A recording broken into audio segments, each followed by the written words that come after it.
welcome back to my channel. Today's video is going to be another TBR prompt jar chooses my read, and this is for the month of July. I am currently interrupting the travel content, so if you don't know, I was in Europe during June, so I didn't film one of these videos, and I'm currently editing all the travel vlogs. So Nice and Cannes are up, and then we're going to do this video, probably a wrap up of my May and June reads, and then we'll go back to the travel vlog. So keep an eye out for more of those to come, because my favorite place, which was the Dolomites, is going to be the next travel vlog. But enough about that.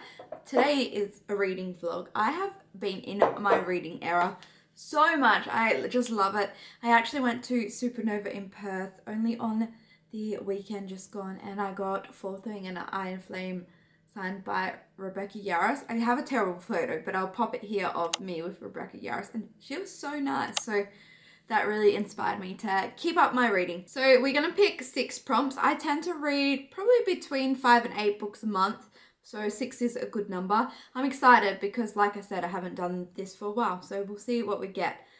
Let's stop chatting though and pick out our first prompt. Oh, the first one is a book that takes place in a library or a bookstore. I know that I have the Midnight Library, so I could pick that, but let me just check my shelves behind and see if I have any other ones that will fit. I actually think the only one that I have is the Midnight Library. So this is by Matt Haig. Very old book talk book, but I haven't got around to reading it. I actually know very little about it, but it says, between life and death there is a library, she said. And within that library, the shelves go on forever. Every book provides a chance to try another life you could have lived, to see how things would be if you had made other choices. Ooh, I'm excited to try this. It's nice and short too. I think it's probably like, I think it's under 300 pages. That is crazy. It is 288, so I love that. I love a short book. I also started the Throne of Glass series, so this will be nice to break up the big fantasy reads. So this is the first one on the list. I'm excited. Let's see what prompt number 2 is. I'm currently in the middle of quite a few series, so I wouldn't mind if it's a book that I can read from a series. So prompt number 2. A book set in a country you've never been. I've never been to America, so that makes my life easy. Fantasy books, obviously, but I guess that doesn't technically count because they're not set in a country.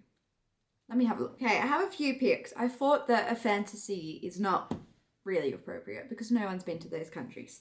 So I have 2 romances and a general fiction to choose from. First off, we have Mile High. I don't know where this is set, but I believe it's America. Also, this city I definitely haven't been to. It's got a city, it's got a plane, it's giving travel. It involves a Chicago hockey player and a air hostess. This would mean that I am starting another series though. And I do have quite a few series. That's the only one that I'm not sure about. So that's potential.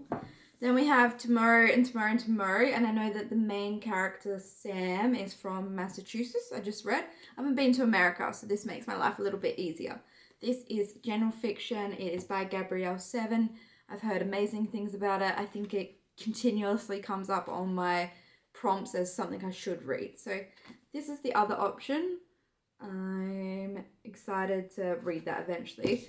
Otherwise, and potentially maybe the smartest option, I could continue the Chestnut Springs series. Again, I've never been to America, so that makes my life a bit easier too. So this is the 3rd book in the Chestnut Springs series, and we follow the hockey player, Jasper Jervis. So this is probably the best option because I am in so many series right now that I should prioritize finishing some.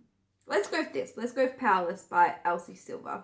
I'm enjoying the series so far. I just haven't had the urge to pick up the next one. So this will give me a good push. So that is book number 2. All right, prompt number 3. I can't remember what I wrote in here, so I don't know what I want and what I don't want.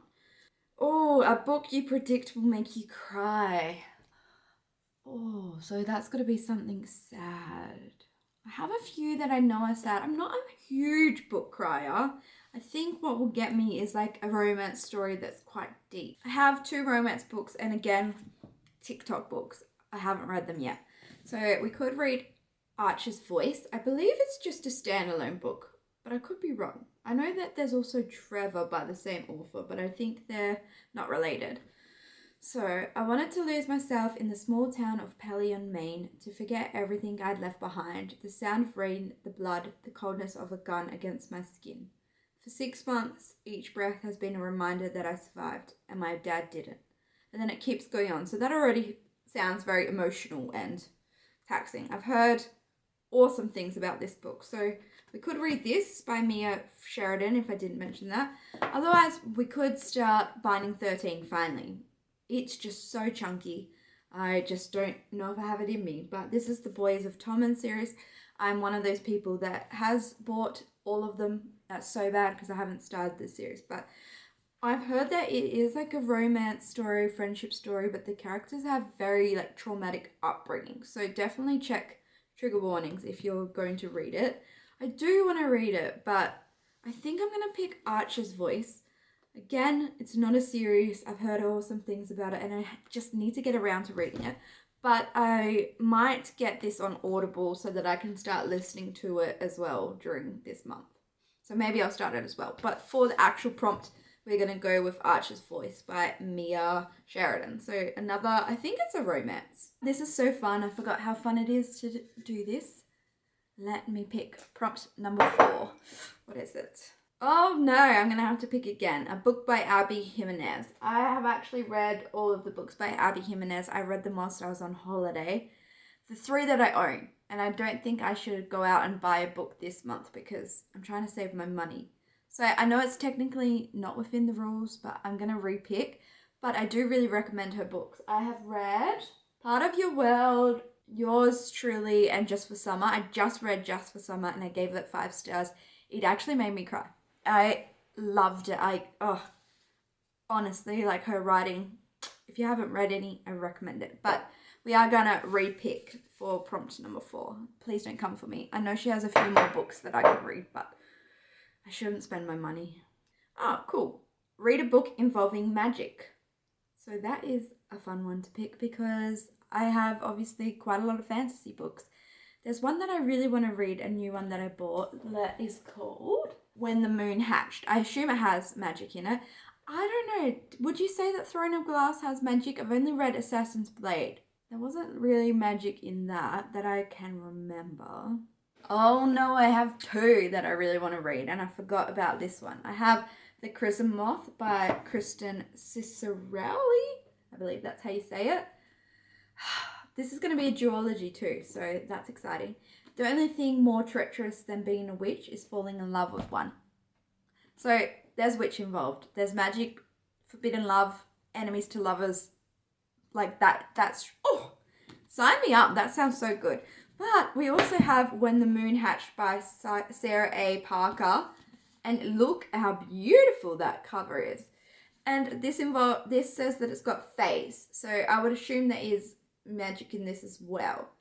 As an assassin for the rebellion, Rave's job is to complete orders and never get caught. When a rival bounty hunter shatters her world, Rave finds herself captured by the Guild of Nobles, a group of powerful fae. And it's got dragon riders, quest. This also sounds awesome. I think we should do Chrism Moth because like that has witches. Like that is the most magical thing I can think of. Also, I am reading Throne of Glass, as I keep saying. So I am already reading about an assassin. So let's pick Chrism Moth. I'm so excited. Definitely follow me on Goodreads. It's at Brooke McQuaid because I will definitely write a review for my thoughts on this one because it's quite a new one that I'm seeing now. Yay, that's exciting. Let me put this fantasy book back and pick prompt number 5. Okay, prompt number 5. We got, damn it, a book by an Australian author. And I know that's been presumptuous. I know that Aussie books are obviously good as well as an Australian. I just tend not to read them as much. I do know that I have a couple of Australian author books though. So I'm going to pick a few and then let me think which one I should read. I have 2 that I can pick from, but I really wanted Marco Suzak. I actually met him when I was in high school. We had to go to a literary event. So I thought that I had The Book Thief or Messenger, but I don't seem to have them. So these are the 2 that I have. First off is Trent Dalton. I have Lola in the Mirror. If you haven't read this one, you'll probably know Boy Who Swallowed the Universe, which I actually also haven't read, and I do own it. Let me know in the comments. I need a push. Like, I'm not driven to read it, but let me know. So let me give you a synopsis of Lola in the Mirror. It says, mirror, mirror on the grass, what's my future, what's my past? A girl and her mother have been on the run for 16 years from a police and the monster they left in their kitchen with a knife in his throat. They've found themselves a home inside a van with 4 flat tires parked in a scrapyard by the edge of the Brisbane River. Sounds dark.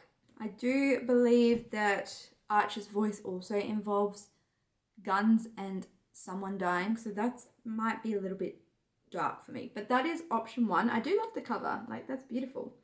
Otherwise, we have Chai Time at Cinnamon Gardens. Wanted to check because technically this author, Shankari Chandran, was born in London, but she did grow up in Canberra, which is in Australia, so she considers herself British Australian, which I think still counts. It's set in Australia. This is set at a nursing home in Sydney, but there's ominous forces. It's been on my TBR prompt before and I didn't read it, so I am going to go with this one.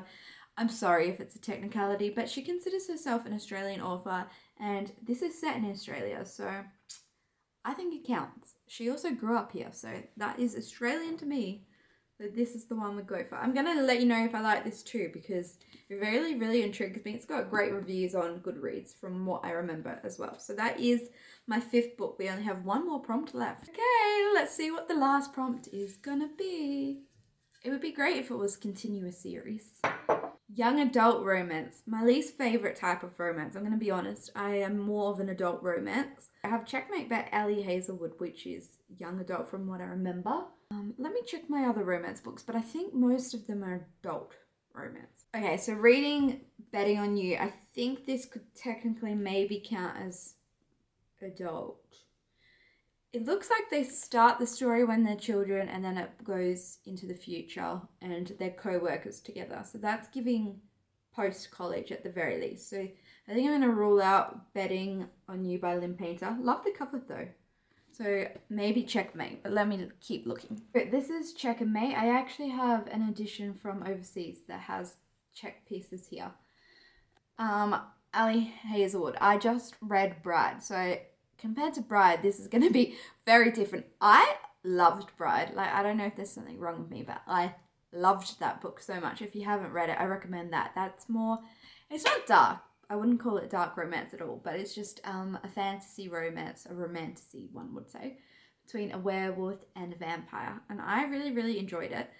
This is going to be like very different because I think the most you get in here is maybe a kiss. Young adult romance doesn't tend to be my favorite because I like characters with depth. However, the reason I'm excited for this one, which sounds terrible, but is because the main female character, Mallory Greenleaf, had a family disruption 4 years ago. So it looks like she's focusing on her mum, her sisters, and her dead-end jobs just to keep the lights on. So that has a lot of depth already. I could start the Boys of Tom and series because I do think that they are technically young adults as well. But I am currently in my Ali Hazelwood phase. I think I have read Love Hypothesis, Love Theoretically, and Bride. So I think we should continue this. Also, maybe it's a sign because I bought a special edition of it whilst it is in holiday. Let me actually show you the special edition. So I bought this in, I think the Czech Republic it was from. And look at that sprayed edge. It's so beautiful. And then you've got like your purple and pink in here. It's beautiful. So let's go with Checkmate. That is our 6th book. Let me summarize them all for you. The first book on our list for July is The Midnight Library by Matt Haig. I believe we'd count this as a fantasy. Next we have Powerless by Elsie Silver. This is the 3rd book in the Chestnut Springs series. This is romance. We then have Archer's Voice by Mia Sheridan. Also romance, but it does deal with some heavy topics from what I'm aware, so excited for that one. Then we have, I think the one I'm most excited for, could be wrong, but The Crimson Moth. Oh, so excited. So this is a fantasy by Chris Cicerelli. I think that's how you say it. Next we have Chai Time at Cinnamon Gardens by Shankari Chandran. Excited to finally read this. I'd call this urban fantasy. And then we have our young adult romance, Check and Mate by Ali Hazelwood.